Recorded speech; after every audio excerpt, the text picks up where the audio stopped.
Pode começar? Pode.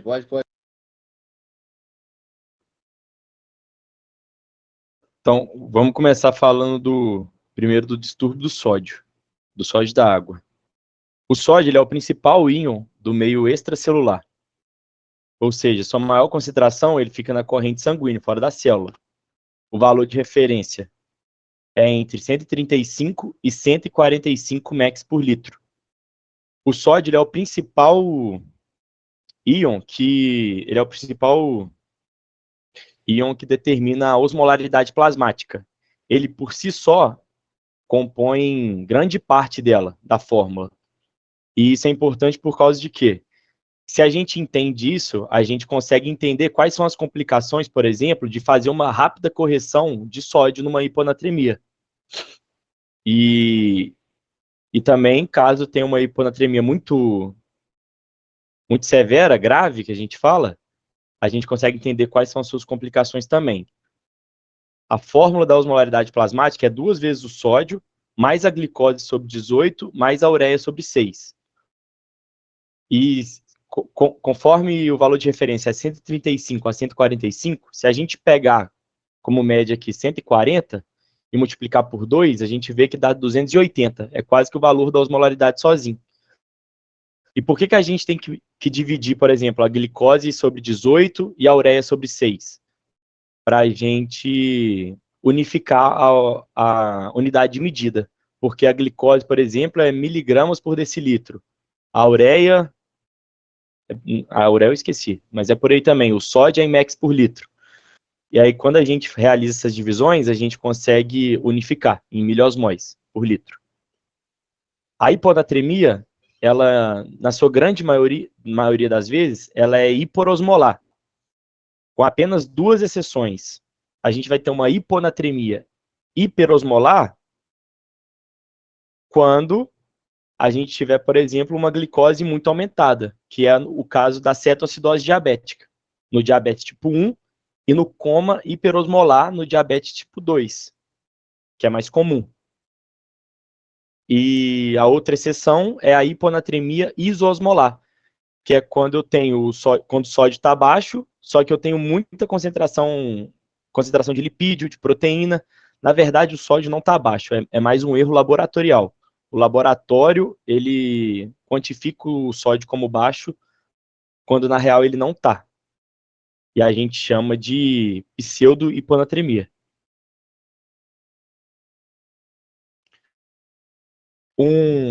O conceito mais importante que eu acho que, tipo assim, a gente mata muita questão na prova, que eles cobram, e isso também para a vida é muito interessante. Porque sempre que a gente está no internato, vocês vão ver mais, mas a gente está sempre fazendo uma reposição volêmica para o paciente, um HV, uma hidratação venosa. E entendendo esse conceito de natremia e volemia, a gente sempre sabe qual vai ser a solução que a gente vai utilizar para repor esse volume. Se é hiperosmolar, se é uma isotônica, né? Se é uma solução isotônica ou se é uma solução hipotônica. Quem faz o controle da natremia, a gente tem 2 formas de controlar ela, por meio da sede, que a gente vai ingerir água, e por meio do ADH, que vai lá na porção cortical do túbulo coletor e reabsorve água. Dessa forma, a gente controla a natremia. Ela se relaciona com a água corporal total, que o Mitsu fala. E a hiponatremia, ela corresponde ao excesso de água corporal total. O que a gente não pode, pelo menos eu confundia muito, eu demorei a entender isso no 7º, é que água corporal total é diferente da volemia. Eu sempre confundi muito esses conceitos. E aí eu tinha dificuldade, por exemplo, para entender como é que eu tinha uma hiponatremia euvolêmica, por exemplo, ou então uma hiponatremia hipovolêmica. Eu confundia muito esses 2 conceitos, e são 2 entidades completamente diferentes. A natremia, ela se relaciona com a água corporal total, enquanto que a volemia se relaciona com o sódio corporal total. Então, a hiponatremia, a gente pode dizer que é um excesso de água corporal total, e a hipernatremia é a falta dela. Enquanto que a volemia, ela se relaciona com o sódio corporal total. Então, como que a gente avalia a hipovolemia? A gente vai avaliar na questão de prova. É meio que basicamente uma receita de bolo. Você está lá lendo o enunciado de sua prova e se depara com uma hiponatremia. Vai estar lá, sódio, a anatremia está baixa. Vai estar diminuído o valor de referência. A segunda coisa que vocês vão fazer é olhar a volemia do paciente. E os sinais de hipovolemia é o quê? Hipotensão, taquicardia, enchimento capilar periférico lentificado acima de 3 segundos. Pode ter também uma redução do nível de consciência ou uma oligúria ou anúria, está perfundindo mal os órgãos. Isso tudo é sinal de hipovolemia. E aqui está um gráfico que eu peguei dos slides, que é exatamente para entender. Só que não está aparecendo a legenda. Ah, tá aqui, ó. Que é exatamente para entender esse conceito. De laranjinha, a gente tem a água corporal total. Em azulzinha, a gente tem o sódio corporal total. É aquele que não é quantificado pelo laboratório. A gente não tem esse valor. Por isso que a gente tem que mensurar ele com base na volemia. A volemia a gente consegue estimar. Sabendo a volemia, eu sei como é que está o sódio corporal total. E aí, na hiponatremia hipovolêmica, a gente vê que tanto a água corporal total está diminuída, porque eu tenho uma hiponatremia, e a volemia também está diminuída, que o sódio corporal total está diminuído. Então, eu posso fazer, nesse caso, uma solução isotônica, que é o soro fisiológico a 0,9%, ou o Ringer lactato, que eu vou expandir esse paciente. Tem que expandir o volume dele. E o mandatório é a volemia. Então, olhou para a volemia, tá com hipovolemia, eu não quero nem saber como é que está o sódio. Está alto, baixo, eu vou repor uma solução, eu vou fazer um cristalóide, que é uma solução isotônica, que é o soro fisiológico 0,9%, ou o Ringer lactato. Enquanto que, quando eu tenho a anatremia normal, a água corporal total tá ok, e quando eu tenho normovolemia, pressão arterial tá adequada, entre 12, ali em 12/8, frequência cardíaca tá normal, enchimento capilar periférico é menor do que 3 segundos, isso tudo me indica que a volemia tá normal. E se a volemia tá normal, eu sei que o sódio corporal total também tá normal. E aí, se eu precisar fazer uma hidratação venosa nesse paciente, que tá um paciente internado em dieta zero, eu não posso deixar ele sem nenhum volume. Se ele tiver com a anatremia normal e euvolêmico, eu vou fazer para ele uma solução isotônica. Não preciso me preocupar. Em contrapartida, na hiponatremia euvolêmica, era aqui que eu fazia muita confusão. Minha turma também fazia muito. Mitsude custou para explicar isso aqui para gente. Na hiponatremia, eu tenho água corporal total tá aumentada, porque o sódio está baixo. Anatremia, né? E normovolemia, que indica que o sódio corporal total está adequado. Então, nesse caso aqui, a gente faz uma restrição hídrica. Por quê? Porque a água corporal total está muito elevada, ao ponto de abaixar o meu sódio. Isso aqui é muito comum na secreção inapropriada do ADH. E na hiponatremia hipervolêmica, eu tenho hiponatremia, então a água corporal total está elevada e ele está hipervolêmico. Aí vem um ponto que eu também não entendia muito bem. Porque, por exemplo, aqui, nessa hiponatremia hipervolêmica, a gente usa como exemplo o paciente cirrótico. O paciente cirrótico, ele tem dificuldade em produzir proteína. Então, ele tem uma hipervolemia, só que esse líquido não está dentro do vaso, porque eu tenho pouca albumina. A gente tem 2 mecanismos básicos para fazer edema. Ou vai ter uma pressão hidrostática muito aumentada, e aí vai acabar extravasando para o interstício, por conta dessa elevada pressão, ou eu vou ter uma pressão coloidosmótica, que é determinada principalmente pela albumina, muito baixa. E aí não consegue segurar o líquido no intravascular. Então esse líquido acaba extravasando. E aí, por isso, que no cirrótico eu tenho uma hiponatremia hipervolêmica. Só que essa hipervolemia não está no intravascular. Ela está no interstício. E nesse processo, como eu tenho um baixo volume intravascular efetivo, qual o recado que isso manda para o nosso hipotálamo, para o nosso sistema nervoso central? que eu preciso reabsorver líquido. E aí ele secreta o ADH, porque é uma das formas de controlar a natremia por meio do ADH. Ele secreta o ADH que vai lá no túbulo coletor, lá na porção cortical do túbulo coletor, e reabsorve água livre. E aí, utilizando novamente o paciente cirrótico como exemplo, ele não tem albumina para segurar esse líquido no meio intravascular. Então ele acaba extravasando. E aí isso vira um ciclo infinito até você intervir nesse paciente. Na insuficiência cardíaca é o mesmo processo, mas só que por conta de uma alta pressão hidrostática. O coração não bombeia sangue, congestiona tudo para trás, aumenta a pressão hidrostática e ocasiona o edema. Faz hiponatremia e hipervolêmica. Só com esse conceito, a gente consegue resolver algumas questões de prova. Tá aparecendo aí? Tá certinho? Tá travando a aula? Sim, não tá Tá travando. tudo certo. Tudo certo? Essa questão aqui, por exemplo, paciente 58 anos, é entrado no pronto atendimento com queixa de edema progressivo em membros inferiores a 3 meses. Na prova de nefro, tá me falando de edema. São 4 assuntos só que vai cair para vocês. Função renal, urinálise, imagem, sódio e potássio. São 5. Pô, já falou edema, você já fica, beleza. Já vai tendencionando. Exame físico, a pressão normal, frequência cardíaca normal, frequência respiratória, pouca coisa aumentada, 22. Edema palpebral, ritmo cardíaco normal, 0 bala, sopro sistólico em foco mitral, 2 cruzes. Isso aqui tende a falar de uma hipervolemia, como é um sopro sistólico.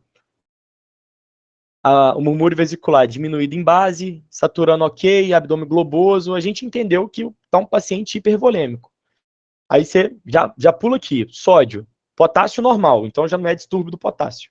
Você viu que um sódio diminuído abaixo de 135, pô, essa questão é de hiponatremia. Aí beleza. A natremia está de 126. Então a gente consegue pressupor aqui que a água corporal total desse indivíduo está aumentada, porque a natremia me dá esse dado. E ele está com hipervolemia, porque ele está edemaciado, a pressão dele está normal. A gente está vendo que ele está hipervolêmico. E aí, quando a hipervolemia indica o quê? Que o sódio corporal total desse paciente está aumentado. E aí vamos para as opções. A letra D fala que a água corporal total está reduzida. Não, se tivesse reduzida, ele estaria hipernatrêmico. A gravidade da hiponatremia tem correlação direta com o grau de hipervolemia. Essa questão C aqui poderia gerar dúvida se fosse aluno de rua, pô. Mas vocês são aluno do Mitsui e da Larissa, vocês não erram isso. Porque a natremia e a volemia são entidades completamente independentes uma da outra, não se relacionam. A volemia se relaciona com o sódio corporal total e a natremia se relaciona com a água corporal total. Então essa aqui não pode ser. Está indicado dieta com aumento de sódio. Não está indicado dieta com aumento de sódio, porque o sódio corporal total desse meu doente já está alto, porque ele está hipervolêmico. Então só me sobrou a letra A, que fala o sódio corporal total está elevado. Isso aí a gente sabe porque ele está com hipervolemia. Só com esse conceito inicial da aula, a gente já mata essa questão. E tem muita questão também que se repete desde a época do 99, dificilmente não vai aparecer para vocês, vai aparecer, porque é um tópico importante que valida todo esse conceito que a gente está falando aqui. E ele não vai te ajudar só na nefro, vai te ajudar na clínica médica, vai te ajudar no internato. Sempre que você for fazer volume em qualquer paciente, você vai fazer essa relação. Pra você saber o que você vai infundir. Aí a gente tem outra questão semelhante, que é Pedro, de 58 anos, portador de miocardiopatia dilatada. Aí você já fica, pô, insuficiência cardíaca, será? Dá entrada no pronto atendimento com dispneia progressiva, a pressão elevada, frequência cardíaca normal, frequência respiratória elevada por conta dessa provável insuficiência cardíaca, está crepitando em base, ou seja, é um paciente hipervolêmico, está edemaciado, é aquele paciente anasarca. Imagina aquele paciente, pô, inchadão, tá ligado? E aí você olha pro sódio dele. Maldade de prova. O enunciado tá ali para identificar. Olhou pro potássio, na prova suas. Olhou pro potássio normal. Então não é distúrbio do potássio, pô. Olhou pro sódio baixo, quer dizer que a água corporal total está aumentada. O paciente todo é demasiado, o sódio corporal total está aumentado também. Aí vamos ver o que pede. Podemos afirmar que está indicado a restrição hídrica. Ó, maneira. O paciente está hiponatrêmico, que a água corporal total dele está aumentada.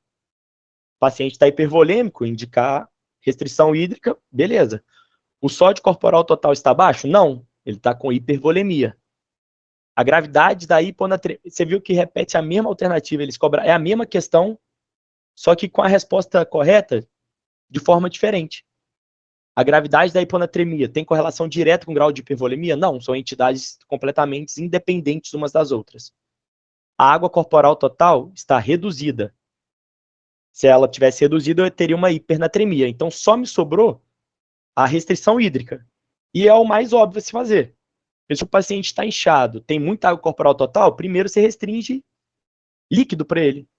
Depois você pode fazer, poderia ser que está indicado a diurético terapia.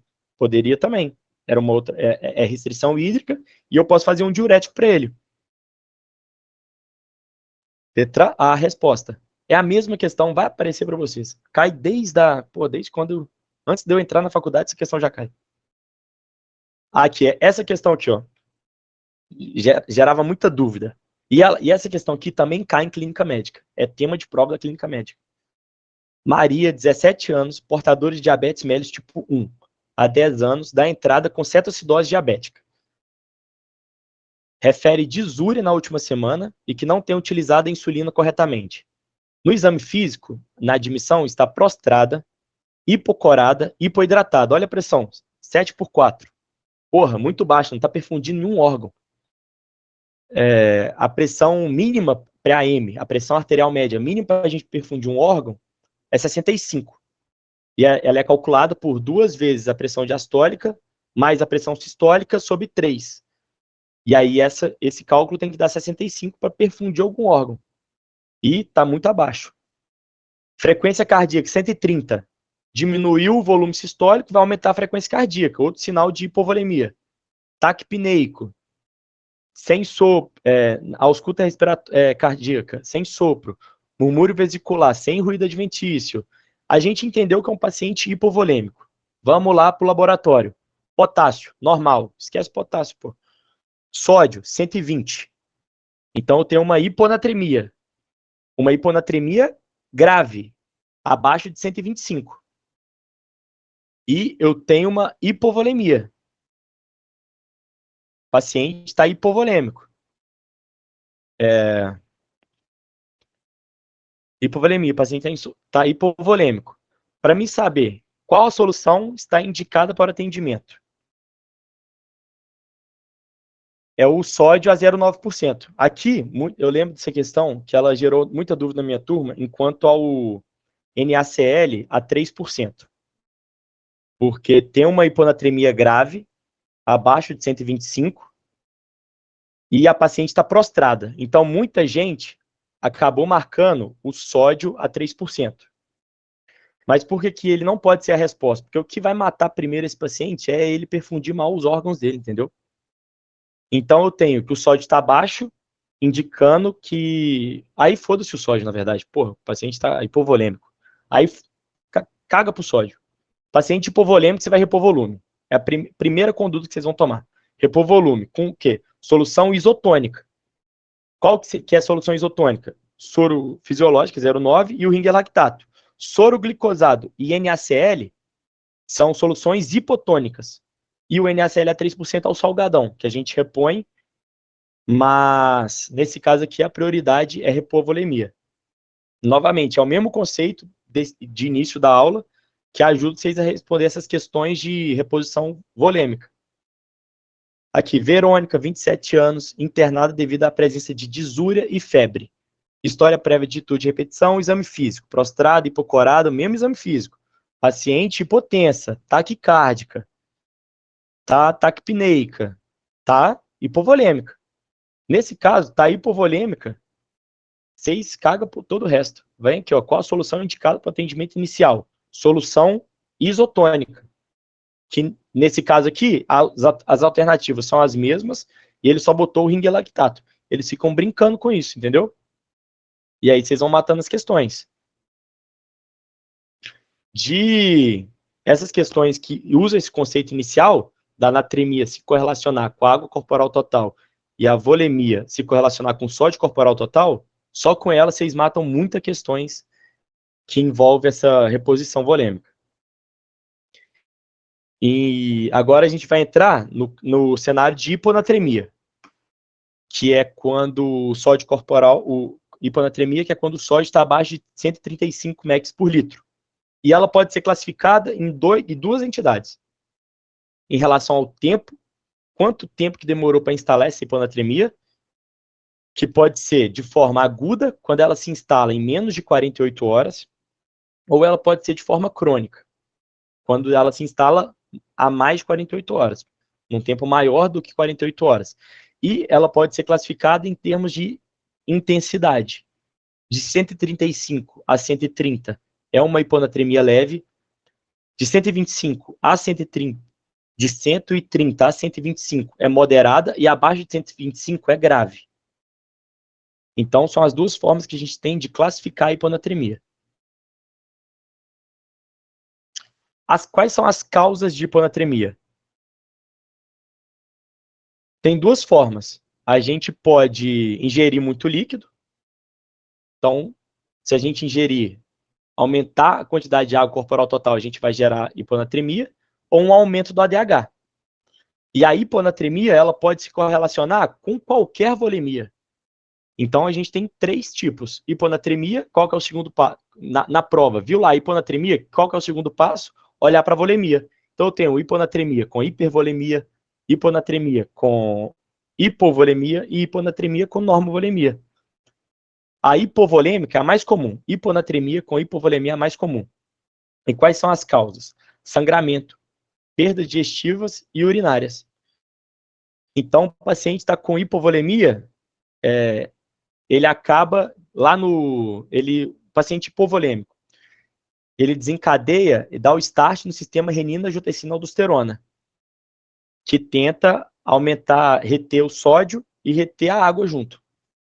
E na hipovolemia, eu também tenho um estímulo lá na hipófise para secretar o ADH.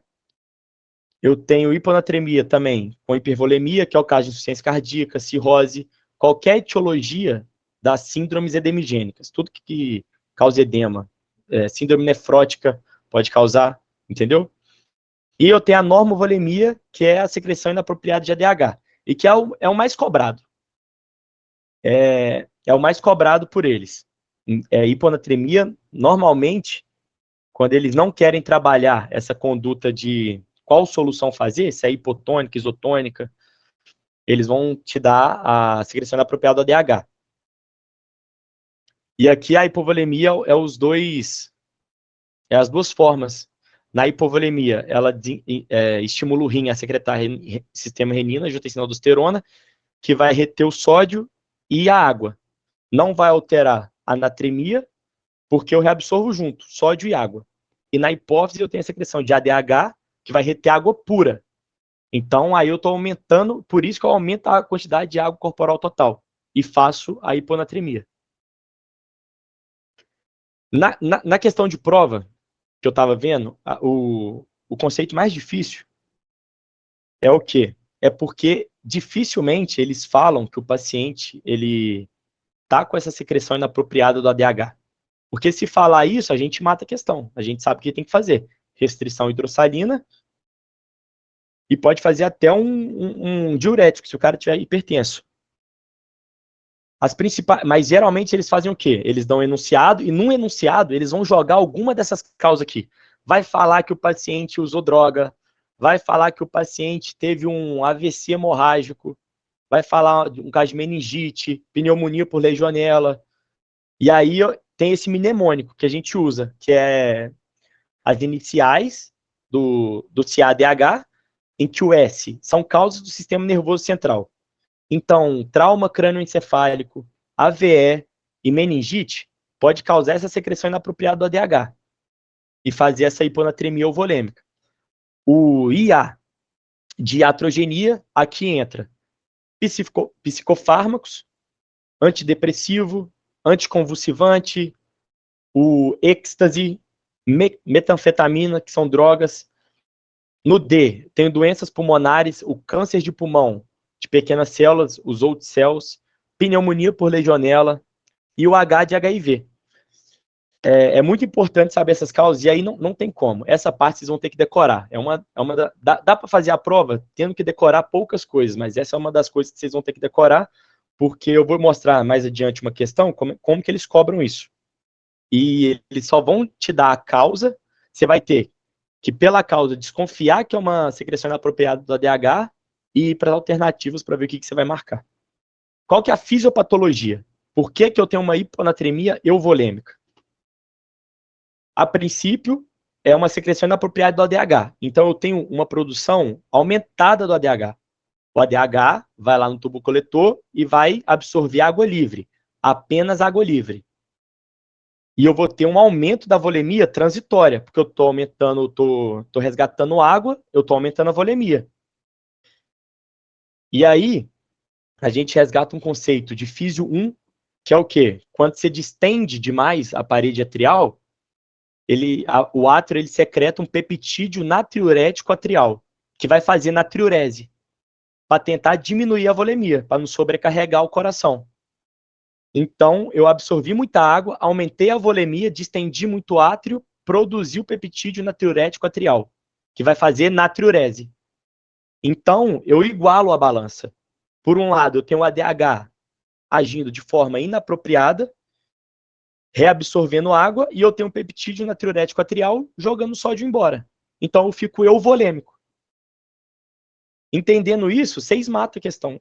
Não precisa decorar que é euvolêmica, é só entender que eu acho que fica mais fácil o porquê da normovolemia. E era uma das coisas que eu tive muita dificuldade na época que eu fiz nefro, no sétimo. E aí, como que você vai fazer o tratamento? Você vai tratar a causa base.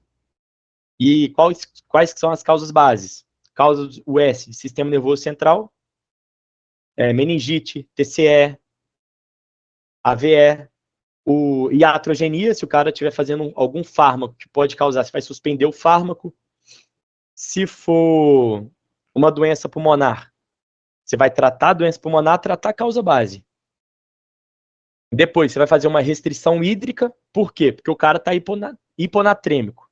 Vi lá, hiponatremia. Fui para o exame físico, vi que o cara está normovolêmico. Eu sei que a água corporal total dele está aumentada e o sódio corporal total dele está normal. Então, eu não preciso fazer volume, porque ele já tem muita água, e eu não preciso fazer nada, entendeu? Eu só preciso não dar água para esse cara. Que aí eu dou uma freada, e se tiver euvolêmico tendendo a uma pressão aumentada, eu posso até fazer um diurético para ele.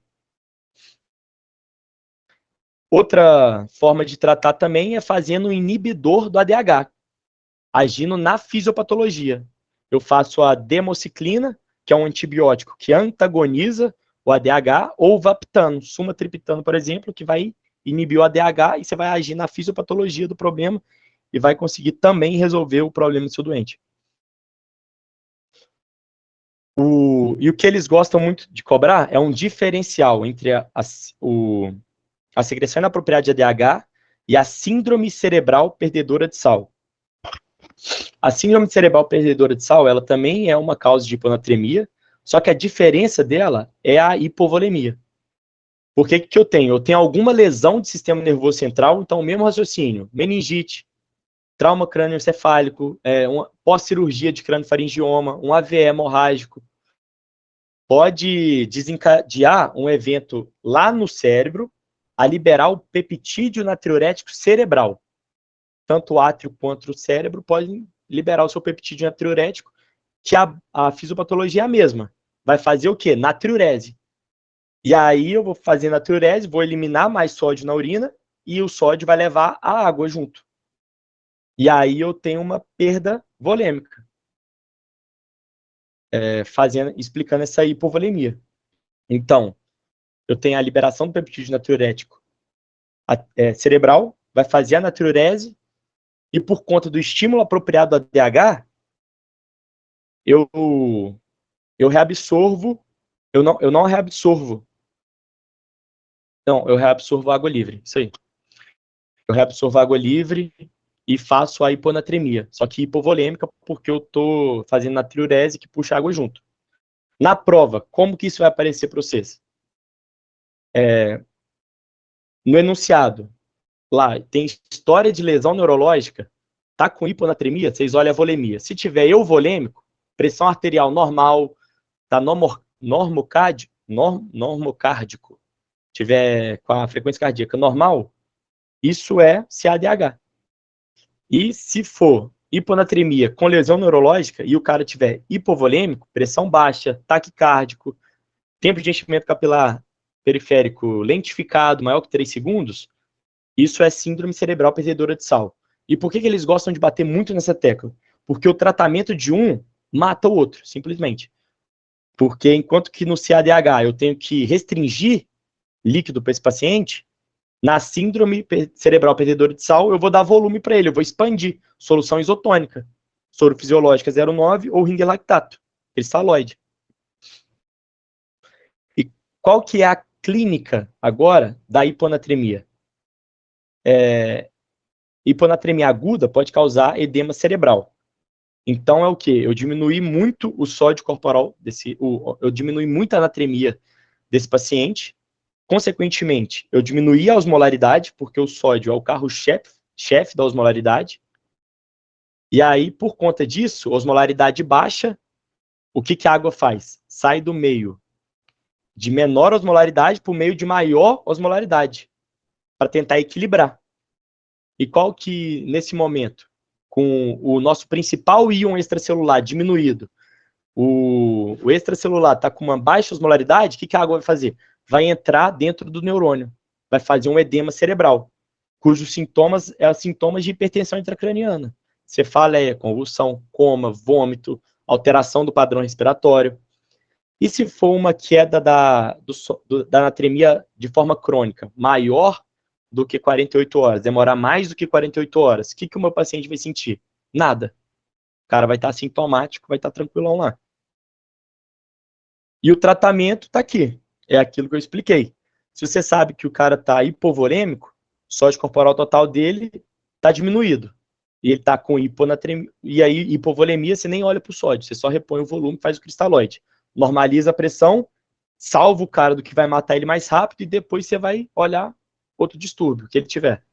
Se tiver normovolêmico, que é na síndrome, na secreção inapropriada do ADH, você vai restringir líquido e pode até aventar a possibilidade de fazer diurético. Você não vai fazer em todos os casos, porque o diurético ele pode até espoliar também o sódio, né? E se tiver hipervolêmico, esse aqui é o mais tranquilo pra gente. A gente só vai fazer a restrição hidrossalina e vai fazer diurético de alça, sem medo, sem nada. E quando que eu vou fazer a reposição de sódio? Que aí entra aqui, é o que vai cair para vocês na prova prática. É o que pode cair, né? Na prova prática, que é uma questão aberta. Vai dar o caso clínico e quando que vocês vão ter que indicar a reposição de sódio e como que vocês vão indicar. A indicação nada mais é do que uma hiponatremia grave, de instalação aguda, né? Porque se for crônica, o cara não vai sentir nada. Então é hiponatremia grave e sintomático. O cara tem que ter sintomas para você fazer essa reposição de sódio. E a solução que você vai utilizar é o salgadão, o sódio, o NaCl a 3%. Só que a gente não tem essa solução pronta. Não existe o NaCl a 3%, a gente monta ela. A gente pega o soro fisiológico a 0,9, mistura com soro fisiológico com NaCl a 20%, monta uma solução cuja concentração dela é o 3% é o salgadão. Então, vocês vão ter que escrever isso na prova prática, provavelmente. Então, vocês precisam decorar essa parte, porque na prova prática pode ser cobrado.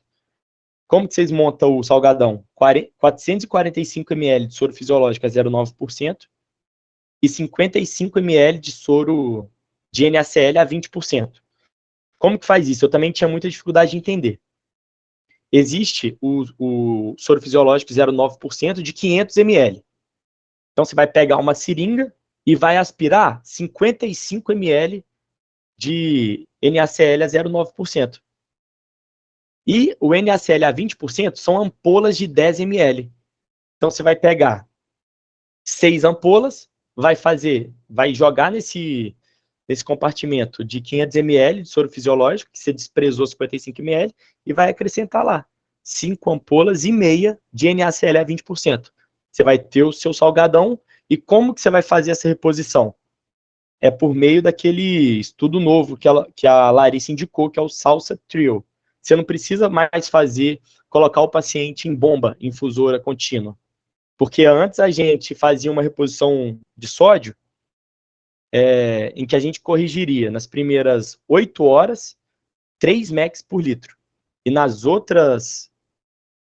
no restante do tempo, a gente corrigia mais 5, porque a gente tem que corrigir o sódio em 24 horas, entre 8 a 10 mEq por litro.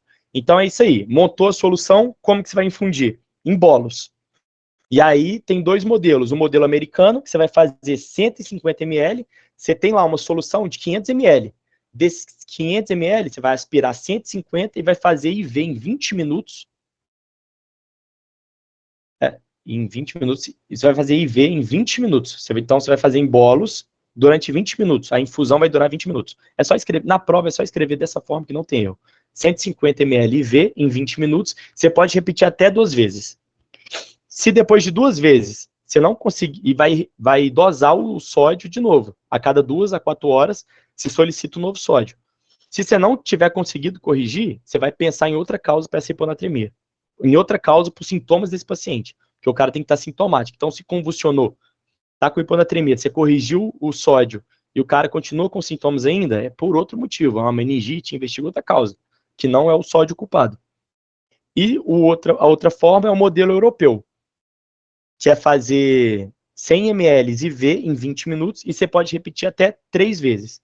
Tanto o americano quanto o europeu, se você for parar para pensar, no final você infundiu 300 ml de solução. Então, assim, se você vai indicar na prova americano ou europeu, fica a seu critério. Ela falou que não vai dar errado para ninguém. Então, escolhe um, guarda no seu coração e na prova prática, se ela pedir para vocês fazerem, é assim que se faz. Aí eu tenho que dosar a natremia a cada 2 a 4 horas e eu vou aumentar a natremia de 8 a 10 mEq por litro em 24 horas. Por que eu não posso aumentar mais do que isso? Porque aí se torna perigoso. Eu já tive uma variação desse sódio, esse sódio já diminuiu muito rápido. Então abaixou a osmolaridade plasmática. A água já entrou dentro do neurônio, fez edema cerebral. Se eu corrigir muito rápido esse sódio, eu aumento a osmolaridade muito mais. E aí uma complicação da reposição de sódio é o risco de desmielinização osmótica, que é a mielinólise pontínea. Então a Larissa pode muito bem fazer um enunciado que falou: paciente abriu um quadro de convulsão, dosou o sódio, estava 120, a gente repôs o salgadão e agora o paciente entrou em coma. Qual a provável complicação?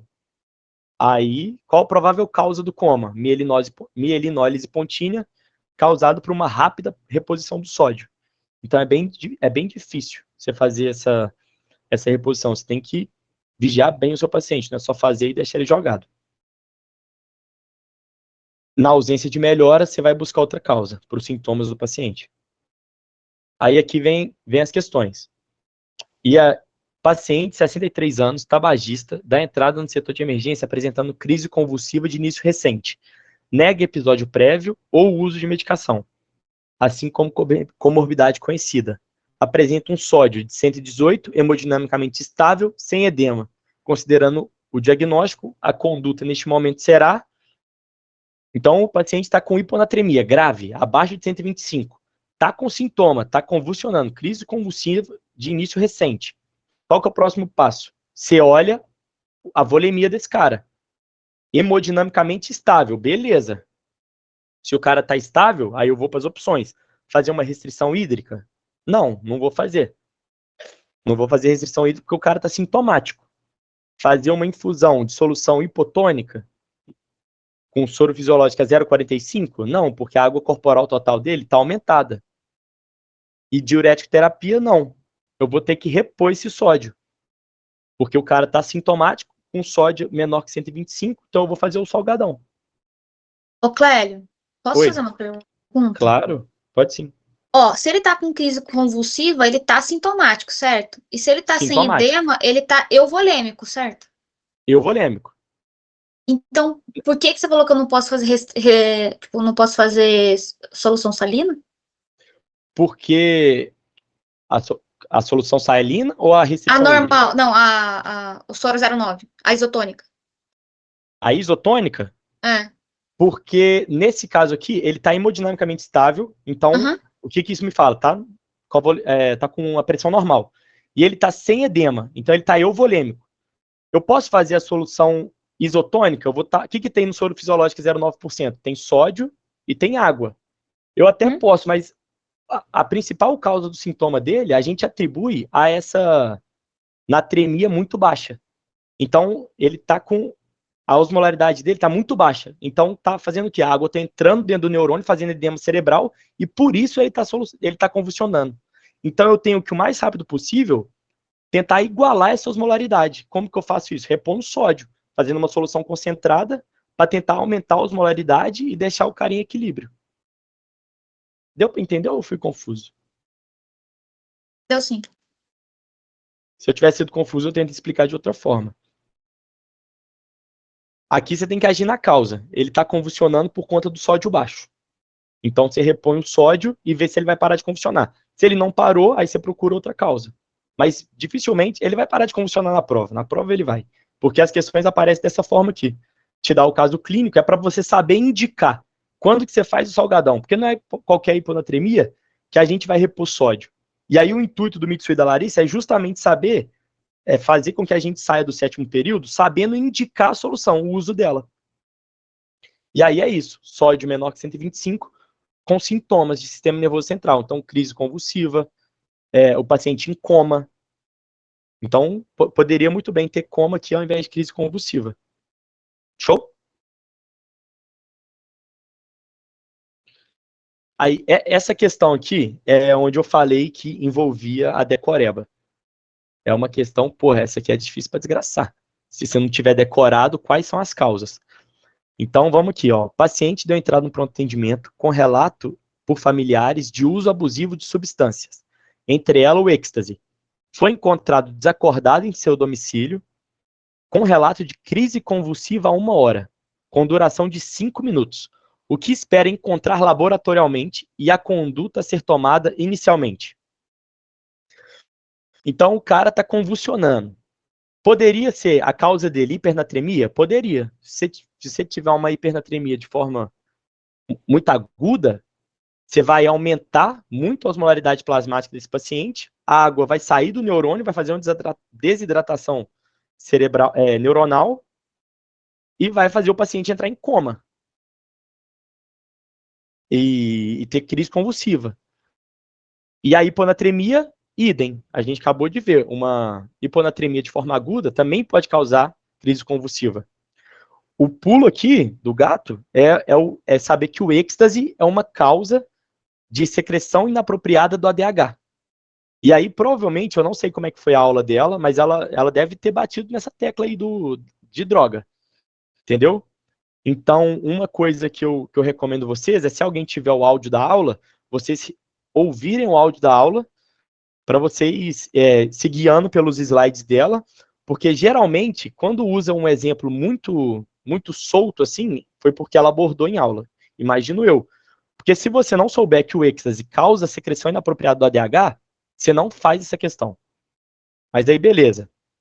Aí a gente sabe que o êxtase causa CIAD, CADH. Aí a gente sabe o quê? Que a CADH é uma secreção inapropriada do ADH, que reabsorve muito ADH, aumenta a água corporal total. Então vai fazer uma hiponatremia. Beleza, cheguei na hiponatremia. Esse paciente, ele está sintomático. Então, uma hiponatremia possivelmente grave, aguda e com sintomas. Então, entra novamente aquela indicação de solução salina 3% em bolos, que é aquele estudo, salsa trial, que eu vou fazer 2 etapas de 150 ou 3 etapas de 100 ml. Resposta letra A. A letra B, hiponatremia ir repor bicarbonato de sódio, a gente só repõe bicarbonato de sódio na vigência de uma acidose metabólica muito grave. E não foi dado não teve nenhum relato aqui de gasometria, distúrbio ácido-base. É matéria da P2, então, assim, pega essas maldades aí, porque de como ela pode aparecer. Então, a causa mais provável é o CADH, por conta do uso do êxtase, que retém água livre, fazendo hiponatremia, que foi de forma aguda, então a gente tem que fazer essa correção com a solução hipertônica. É uma questão muito difícil essa, que tem que decorar, não tem jeito. Decorar a causa do CADH. Essa foi bizarra para mim. A solução hipertônica você não repõe volume, né? Não. O CSA. O CADH, isso. Você vai corrigir o sódio dela. Depois que você corrigir o sódio, você vai fazer a restrição hídrica dela. Ah, tá. Entendeu? Você vai tornar esse sódio um pouco mais normal, vai tirar os sintomas dele. Você fez o salgadão, o sintoma desapareceu, o sódio pode estar 128. Passou de 125, beleza, você já restringe líquido para esse cara. Entendi, obrigada. Nada. E agora, vamos falar de hipernatremia. Hipernatremia é mais fácil. Porque ou o paciente está incapaz de beber água, isso é muito comum em quê? No paciente que está em coma, ele não consegue pedir água e nem beber. Paciente idoso, que geralmente não tem muita sede, bebe pouca água, e recém-nascido, que também não consegue pedir líquidos. E aí a pessoa não ingere água da forma adequada, fica com a água corporal total diminuída, fazendo a hipernatremia. E o que eles mais gostam, a Larissa mais gosta também, é diabetes insípidos, que é a resistência do ADH. O diabetes insípidos, ele é o quê? Ou o sistema nervoso central não produz o ADH, que aí é de origem central, ou ele produz, só que não consegue agir lá no rim. Por algum motivo, não age lá no rim. E aí eu tenho essa ausência da secreção, essa ausência da ação do ADH. Então eu não reabsorvo água livre. Eu fico perdendo na urina, e aí eu diminuo muito a água corporal total, fazendo a hipernatremia. E aí o diabetes insípidos, ele entra na mesma questão do CADH. Vocês têm que decorar quais são as causas do diabetes insípidos, porque na questão ela vai botar alguma das causas. E aí vocês vão ter que deduzir que é um diabetes insípidos para vocês conseguirem resolver a questão. São os dois pontos: decorar a causa da secreção inapropriada do ADH e decorar a causa do diabetes insípidos. E aí, de causa central, eu tenho trauma crânioencefálico, Guillain-Barré, embolia gordurosa, entre outras.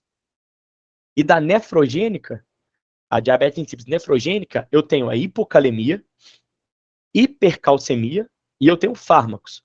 Dentre eles, o lítio e a anfotericina B, que é um antifúngico muito usado, mas... Muito usado não, a gente tenta não usar ele ao máximo, é um antifúngico forte, que a gente tenta postergar o uso dele porque ele faz muito mal para os rins. E uma das ações deletérias dele é essa diabetes insípidos. Então, o lítio, o etanol, a anfotericina e a fenitoína, que é um anticonvulsivante que a gente utiliza direto também. Então, ela pode colocar muito bem um paciente convulsionando, e aí que foi utilizado fenitoína. Depois evoluiu com o quê? Poliúria e polidipsia. Por quê? Porque o ADH, ele não tem ação nos rins. Produz o ADH, mas não tem ação nos rins. Então, você não reabsorve água, então vai fazer poliúria e polidipsia, que você vai ter muita sede. E aí é a clínica, poliúria e polidipsia. Outras causas, mieloma múltiplo, que o Mitsui e a Larissa gostam muito de mieloma múltiplo, muito de mieloma, nefropatia por analgésico e anemia falciforme. Então, causas de diabetes insípidos e causa de CADH, vale a pena ali, ó, antes da prova, 1 hora antes, bater o olhinho no quadro para tentar decorar. Como o ADH não age e eu perco muita água na urina, eu diminuo a osmolaridade. Então, a osmolaridade urinária é baixa. Isso aí pode ser outro dado que esteja na questão, que para vocês se ligarem e desconfiarem de diabetes insípidos. Porque falar paciente com diabetes insípidos, eles não vão falar, porque aí você mata a questão. Que aí você fica fácil. E como que você vai diferenciar se é um diabetes insípido de origem central ou nefrogênica? Você vai dar vasopressina, você vai dar o ADH para o paciente. Você deu ADH e o cara melhorou dos sintomas, melhorou o sódio, melhorou a poliúria, melhorou a sede exacerbada dele, você sabe que é o quê? Pô, o sistema nervoso central não está produzindo. Então você vai lá e pede uma ressonância magnética, ver o que está rolando. Ver se tem um crâniofaringioma, algum câncer, alguma coisa ali. Se você deu o ADH e o cara não melhorou, você sabe que o problema está nos rins. Então, é sempre fazer o ADH e analisar a resposta terapêutica, para diferenciar se é de origem central ou nefrogênica. E aí, vem aqui a comprovação que vocês têm que saber a causa. Olha que questãozinha safada. Covarde também.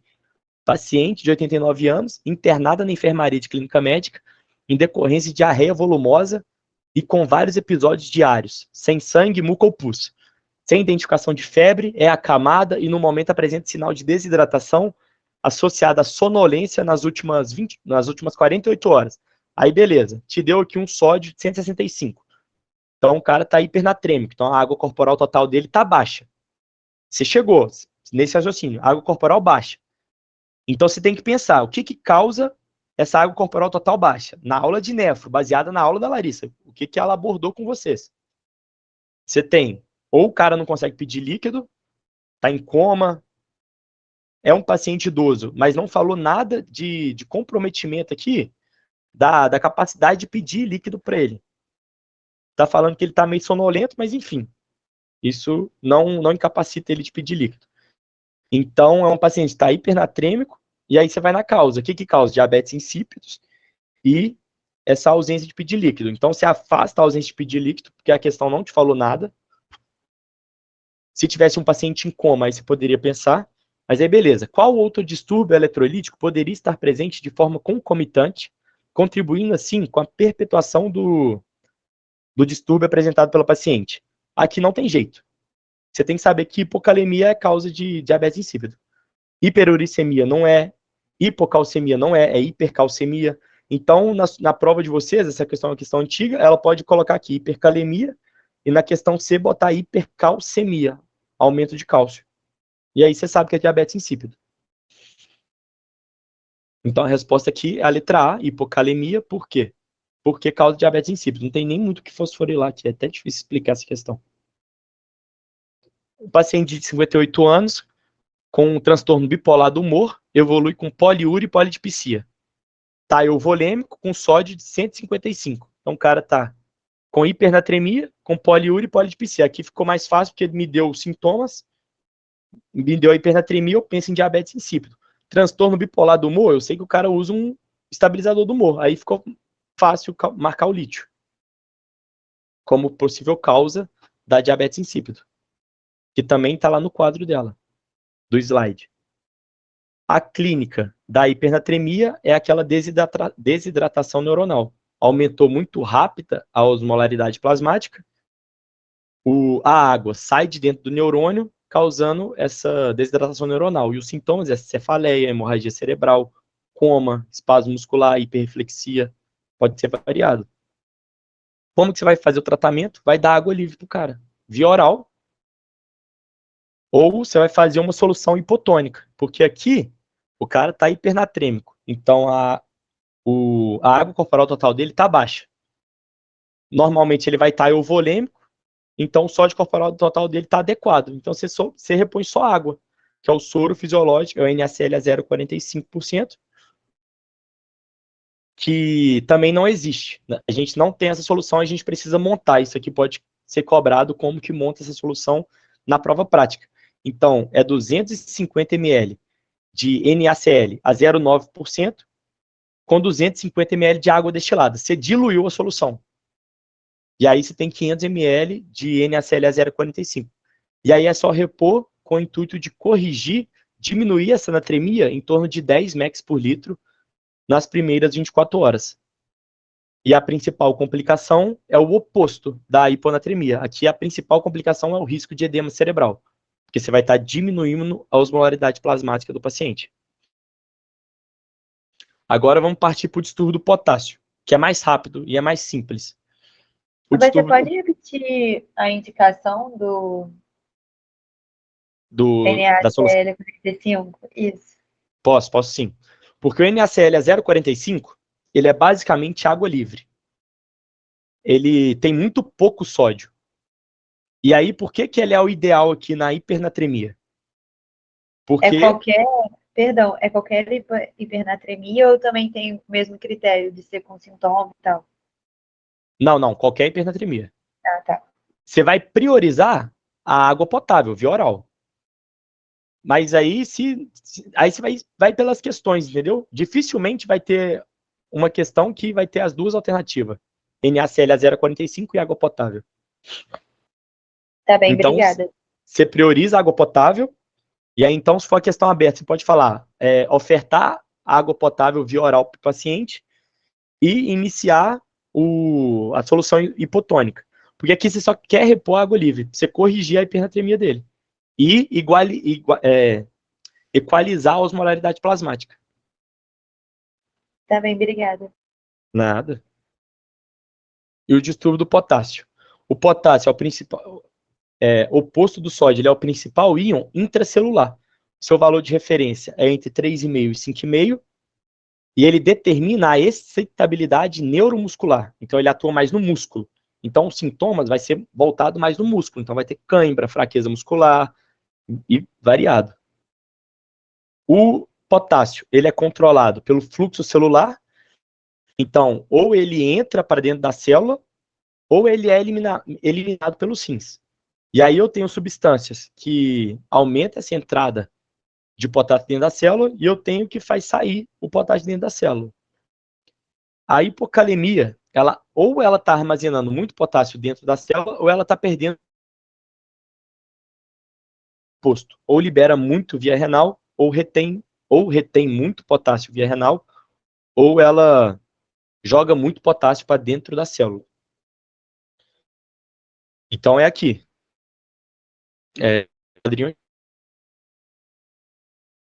Você joga ele para fora da célula. É assim que você tem essa variação da calemia. Então a hipocalemia é um potássio abaixo de 3,5 mEq por litro. Então ou você guarda o potássio na célula ou você perde na urina. Quais são as causas? Aqui é interessante saber também. Porque ela pode te falar e você tem que deduzir. O que faz o potássio entrar para dentro da célula? Alcalose metabólica, que vocês estudaram recentemente. Por quê? Alcalose metabólica, o pH está básico. Eu tenho um pH alto, então a concentração de íons H+, está diminuída. Então, se está diminuída, o que o organismo faz para tentar melhorar a alcalose metabólica? Ele olha para a célula, que dentro dela também tem íons H+, e fala assim, pô, me dá H+ aí que eu estou precisando para tentar equilibrar o meio. E aí a célula dá o H+, só que em troca o potássio entra, porque para manter o equilíbrio, se sai um íon de carga positiva, entra outro íon de carga positiva. E aí é o potássio e o H+. Então, na alcalose metabólica, o potássio entra para dentro da célula. Quando eu faço insulina no paciente, o potássio também entra para dentro da célula. Então, é por isso que no tratamento da cetoacidose diabética, que eu tenho que fazer insulina em bomba infusora, a primeira coisa que eu faço é olhar para o potássio. Porque se o potássio estiver diminuído, abaixo de 3,3, eu tenho que retardar a reposição da insulina, porque se eu fizer insulina, eu pioro a hipocalemia e mato o paciente. O potássio é um íon que a gente respeita muito, porque ele mata o cara. O beta-2 agonista, ele também tem esse efeito, de jogar o potássio para dentro da célula. E a reposição de vitamina B12, ela também diminui o potássio. Mas é porque, pensa aí, o cara está com anemia megaloblástica. Então, deficiência de B12. Está com anemia, está com pouca hemácia. Você vai fazer a reposição de B12 para fabricar mais hemácias.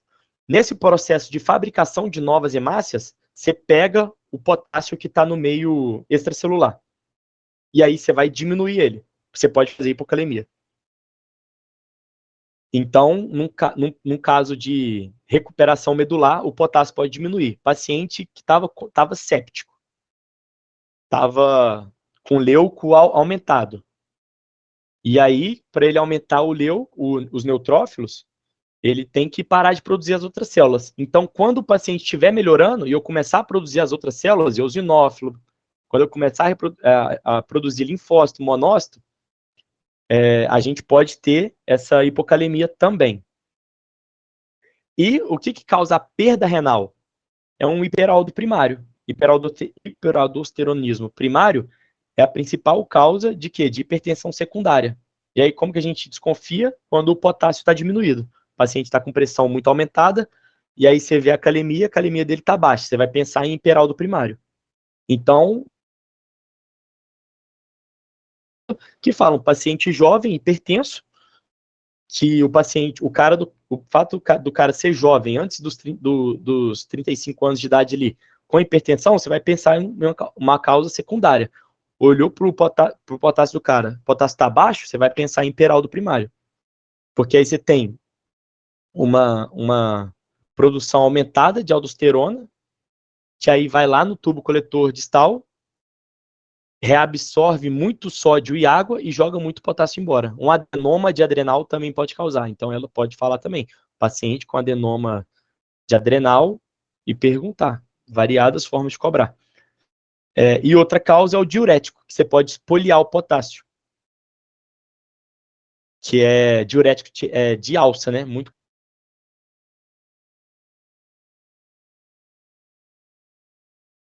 potássio. O vômito, por quê? Porque vocês lembram, acabaram de estudar também, vômito causa alcalose metabólica. Porque você vomita muito, então você joga muito fora ácido clorídrico, que é um ácido, então o meio vai ficar básico. E aí a alcalose tem dois filhinhos, o potassinho e o clorinho. Decora dessa forma que ajuda. Quais que são os principais sintomas? A clínica. A clínica é muscular, fraqueza, porque ele é o principal, é o que faz a excitabilidade neuromuscular. Então você tem fraqueza na musculatura esquelética estriada, e você também tem atuação na musculatura lisa, que é o que? O nosso trato gastrointestinal. Então eu tenho constipação, tenho pouco potássio, eu vou parar tudo. O músculo ele fica menos excitável. E aí eu curso com ilho paralítico e constipação. Mas o que eles mais gostam de cobrar, e aí não só o Mitsui e a Larissa, é o que as provas de residência mais gostam de cobrar, é a alteração eletrocardiográfica, que já está até aqui a fotinha. E a onda, vocês vão olhar para a onda T.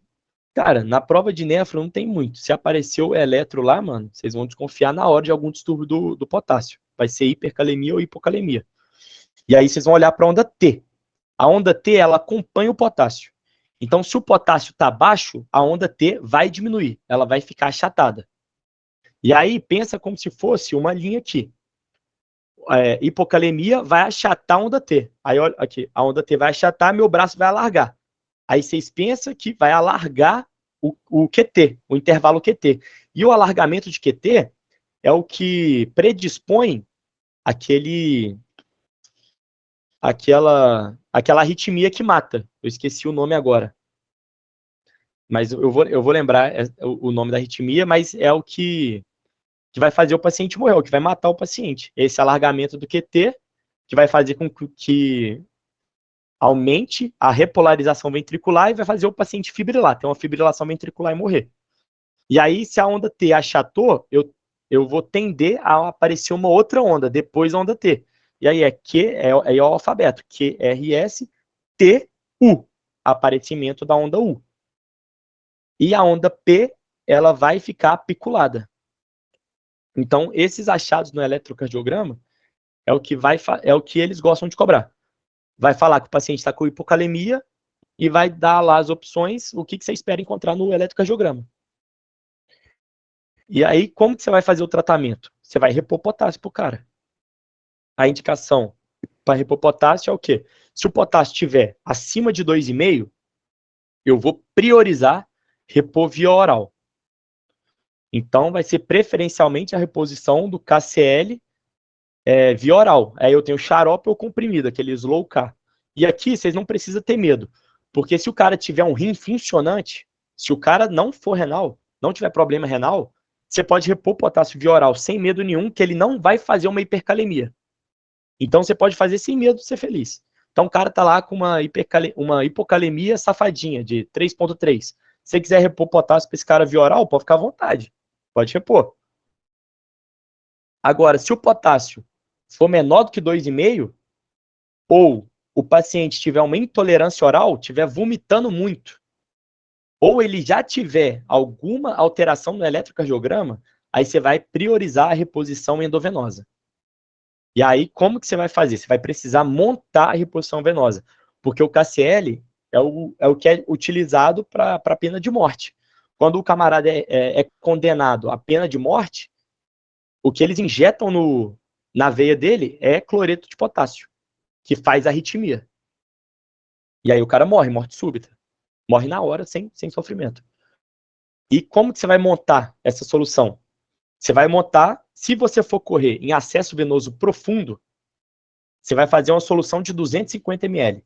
210 ml de NaCl a 0,9% e vai acrescentar 4 ampolas de KCl, que cada uma tem 10 ml, totalizando 40 ml. Então é 210 ml de NaCl a 0,9% e 40 ml de KCl a 10%. E você vai correr de forma lenta, porque você não quer fazer de uma hipocalemia, você não quer gerar uma hipercalemia. Então você vai fazer de forma lenta, correr em 4 horas, se for acesso venoso profundo. Se o cara está na enfermaria ali de clínica médica do hospital, do UV, tem essas indicações de reposição endovenosa, você não vai pegar um acesso venoso profundo só para repor o potássio dele. Caralho, lembra absurdo aí que eu digo agora. Você não vai pegar um acesso venoso profundo só para repor potássio para ele. Então você vai fazer periférico mesmo. E como periférico, a veia ela é mais fraquinha, mais fina, você vai ter que diluir ainda mais essa solução. Você vai ter que fazer uma solução com menor osmolaridade, para fazer menos flebite, evitar flebite. E evitar também uma rápida mudança de hipocalemia para hipercalemia. Então você vai fazer o quê?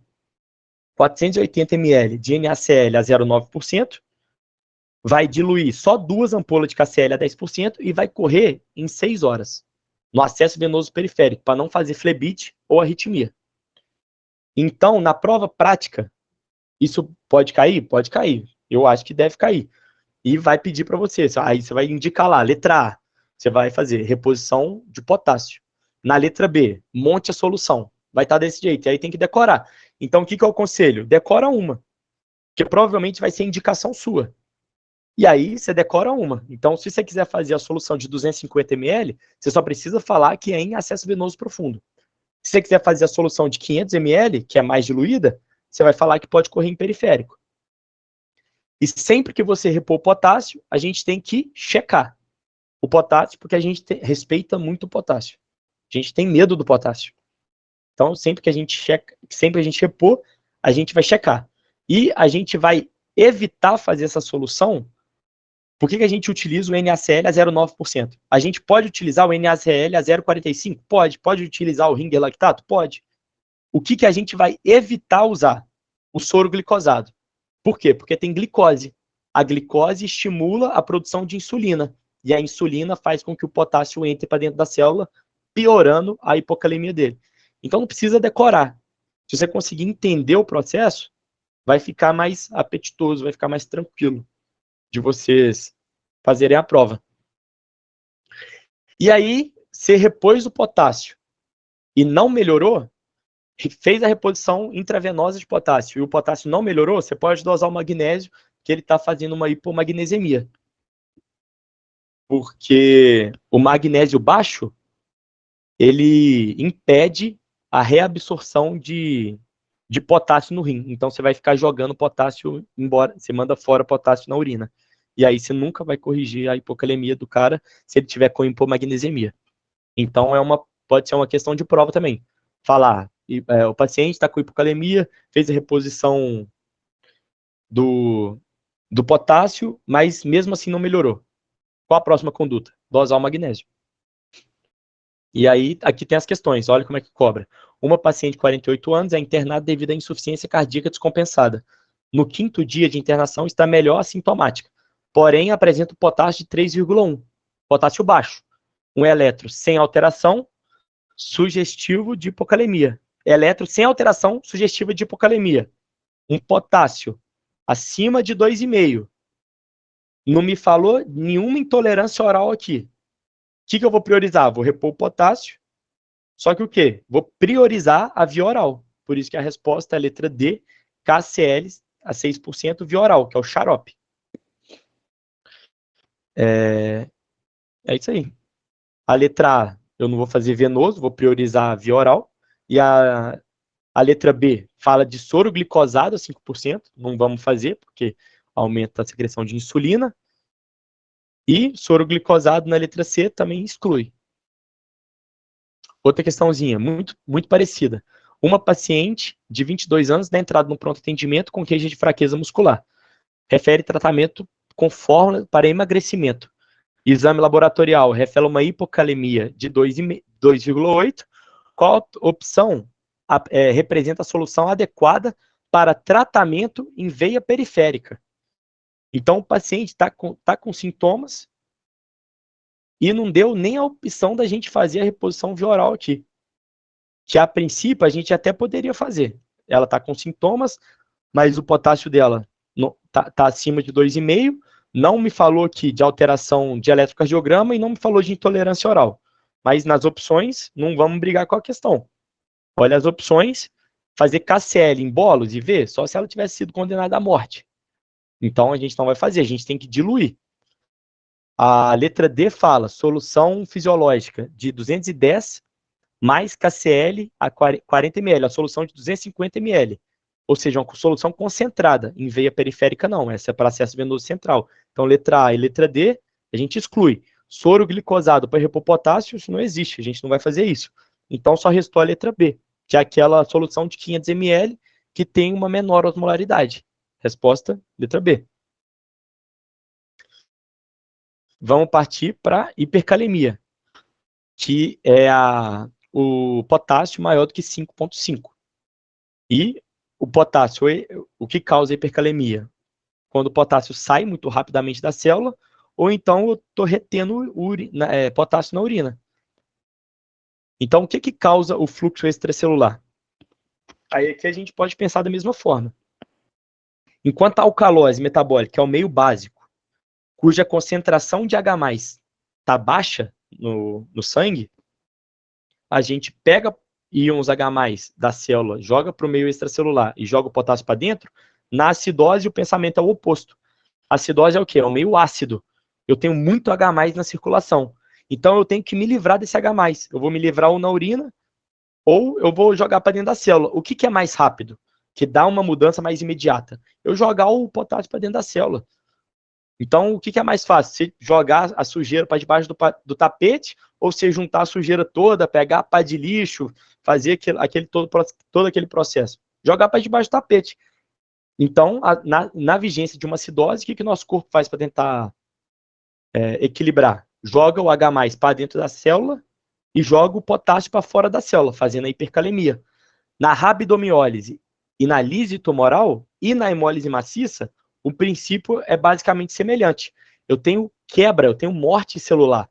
Então, basicamente, a célula, na rabdomiólise, o músculo, na lise tumoral, as células tumorais e na hemólise, a hemácia, eu tenho quebra de célula. Então, tudo que está dentro da célula vai ser liberado na corrente sanguínea. E o potássio, por ser o principal íon no intracelular, ele vai ser liberado na corrente sanguínea e vai fazer uma hipercalemia. E aqui, novamente, a Larissa não vai falar que ela pode não te dar o potássio, mas ela pode falar, paciente na vigência de um tratamento de leucemia mieloide aguda, que é um câncer, fez uso de um quimioterápico e está evoluindo com hiperuricemia, hiperfosfatemia e hipocalcemia. E pergunta, qual outro provável agente que esteja aumentado? É o potássio. Ou então ela te dá esses dados e pergunta a conduta na alternativa. E aí, ou eu tenho esse fluxo do extracelular, ou então eu estou retendo muito potássio na urina. E aí é o oposto do hiperaldo. Um hipoaldosteronismo pode causar uma hipercalemia. Que eu não tenho aldosterona, então eu não reabsorvo potássio. Eu mando ele. Então eu não jogo o potássio embora. Eu fico segurando ele muito dentro do meu corpo. E ECA, pela mesma coisa, eu inibo o sistema renina, angiotensina, aldosterona. Os BRA, a mesma coisa, eu impeço a ação da angiotensina, então a angiotensina não consegue desencadear a liberação de aldosterona. A espironolactona, que é um antagonista de aldosterona, e na injúria renal aguda, que eu faço hipercalemia. E qual que é a clínica? Semelhante, fraqueza muscular e cãibra. Não vai ter aquela alteração no trato gastrointestinal. Mas o que vai cobrar? Não vai cobrar fraqueza e cãibra, vai cobrar alteração eletrocardiográfica. Então, olha para a onda T. A onda T acompanha o potássio. Então, se o potássio aumentou, a onda T vai aumentar, vai ficar apiculada. Aí, olha o meu braço. A onda T ficou apiculada, o que está acontecendo aqui? Eu tô puxando. Então, o meu QRS, ele vai tender a largar. O meu QT vai encurtar. E a minha onda T vai ficar em tenda. E aí, quando o QRS alargou, meu amigo, aí ele está num pulo de fazer a arritmia. Eu esqueci o nome agora. Taquicardia ventricular? Taquicardia ventricular, mas tem aquele outro que é o ritmo da morte. ESP. FV. Não, é FV, mas é que você trata com sulfato de magnésio. É o Torsades? Torsades, isso aí, Torsades. Ah, Torsades points, velho. Isso aí, o paciente vai morrer por causa disso. É isso que mata ele. Que não deixa de ser uma fibrilação ventricular. E aí, como que isso é cobrado em prova? Dessa forma, cara, é objetivo. Então, o paciente realiza transfusão de concentrado de hemácia, devido a quadro de anemia severa. Após 1 hora da infusão, você é chamado para a avaliação do paciente que encontra-se hipotenso, com mal-estar, náusea e vômito. Você observa a tipagem sanguínea do paciente, ele é O positivo, e ele recebeu um sangue B positivo. Qual a alteração eletrocardiográfica que você espera encontrar? Então, aqui é o quê? O cara, ele é um doador universal. O paciente do tipo sanguíneo O, ele pode doar para todo mundo, mas ele só recebe dele mesmo. Ou então ele recebe do AB. Não. Ele só recebe dele mesmo, né? Enfim, ele recebeu o sangue B, que tem anticorpo pro sangue dele. Ele está fazendo hemólise. Está hemolizando. Você está destruindo a hemácia. Como dentro da hemácia eu tenho potássio, eu estou jogando potássio para fora da célula. Então, dentre as alternativas, quais que são aqui, qual que é o achado eletrocardiográfico que eu espero? Aumentou potássio, eu espero uma onda T apiculada. Então, aqui é objetivo. Onda U eu tenho na hipocalemia, taquicardia sinusal. Hora nenhuma eu falei disso. Não é sugestivo. E o intervalo QT curto pode até ter, mas não é isso que você espera encontrar. Como que você vai tratar a hipercalemia? Aí a hipercalemia, ela consiste em 3 medidas. A principal medida é o quê? Impedir que o paciente morra de arritmia. Então, se eu tiver um potássio maior do que 6,5, ou aqui não é I, ou o potássio está maior que 6,5, ou eu tenho alteração eletrocardiográfica com potássio de 6. Potássio está 6 e eu tenho alteração no eletro, a primeira conduta que eu vou fazer é o gluconato de cálcio, que eu vou estabilizar a membrana e vou impedir que o meu paciente morra de arritmia. E aí, como que eu faço gluconato de cálcio? Já expliquei para vocês, tem que diluir.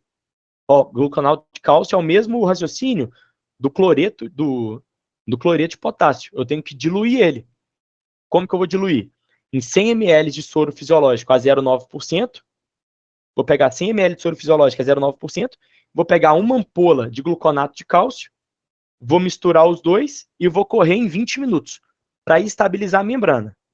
Agora, se o QRS já está largado, eu estou a um palito de fazer a fibrilação ventricular. Então, eu vou fazer a ampola pura em 2 a 5 minutos. Vou fazer o IV logo em bolos para salvar o paciente. E junto do gluconato de cálcio, acabei de infligir o gluconato de cálcio, já tem que estar prescrito a glicoinsulinoterapia. Porque o que eu quero agora? já impedir que o meu paciente ele morra de arritmia no primeiro momento. O que eu tenho que fazer agora? Diminuir o potássio desse cara. Então, o que é mais fácil? Vou varrer o potássio para dentro da célula, vou esconder ele embaixo do tapete. Com o quê? Com insulina. E aí eu faço a glicoinsulinoterapia, porque eu quero jogar o potássio para dentro da célula. Se eu fizer só a insulina, eu vou fazer uma hipoglicemia nesse cara, vou matar o cara do mesmo jeito. Então, eu faço um chorinho de insulina num soro glicosado. E aí eu tenho a minha glicoinsulinoterapia que vai jogar o potássio para dentro da célula. E aí, como que eu vou montar essa solução? 0,1 ml de insulina, vou diluir em 100 ml de glicose hipertônica, a 50%. Essa glicose hipertônica a 50%, ela é em ampolinha de 10 ml. Então eu vou pegar 10 ampolas de 10 ml e vou misturar 0,1 ml de insulina e vou correr em 30 minutos para diminuir a calemia. Só que o que eu fiz? Eu joguei o potássio para dentro da célula.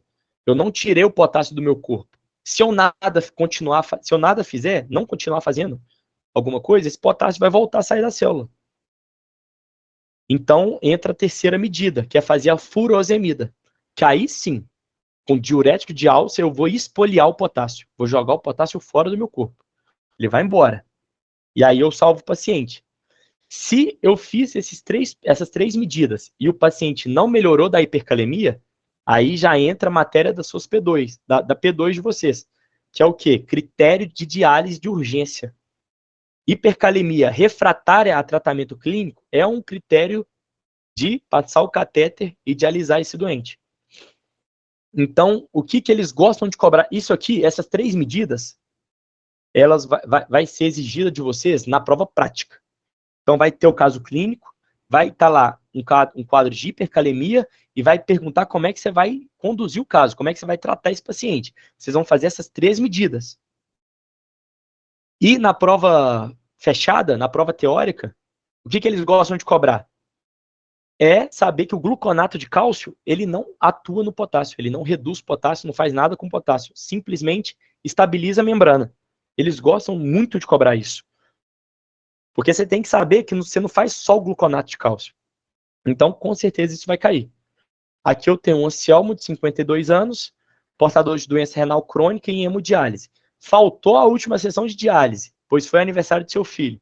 Dá entrada no UV, hipotenso, com a perfusão diminuída, está chocado, fez o eletro, foi realizado o eletro. Qual a melhor conduta nesse caso? Então, o cara é um doente renal crônico que faltou a última sessão. Provavelmente, esse cara não urina muito.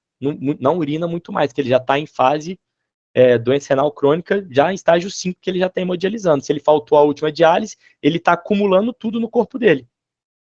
Então, a primeira foi realizado o eletro com a melhor conduta. Fazer o gluconato de cálcio, estabilizar a membrana desse cara. Eu acredito que seja isso, né? Gluconato de cálcio. Você fazer a estabilização da membrana. E acabou a aula. Tem alguma dúvida? Ótima aula, Clelinho. Desculpa a demora, irmão. Não, tá tranquilo, pô. Trânsito tava osso hoje. Mas é isso, gente. Alguém ficou com dúvida aí na aula?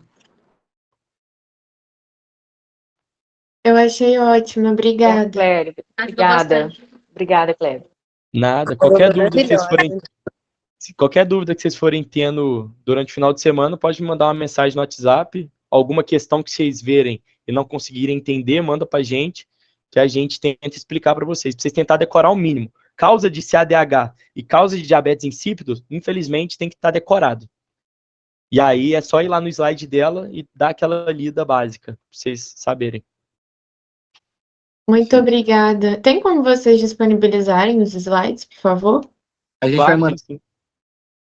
Tá ótimo, obrigada. Nada. Tchau, obrigada. Boa noite. Tchau, tchau, galera. Valeu, boa noite.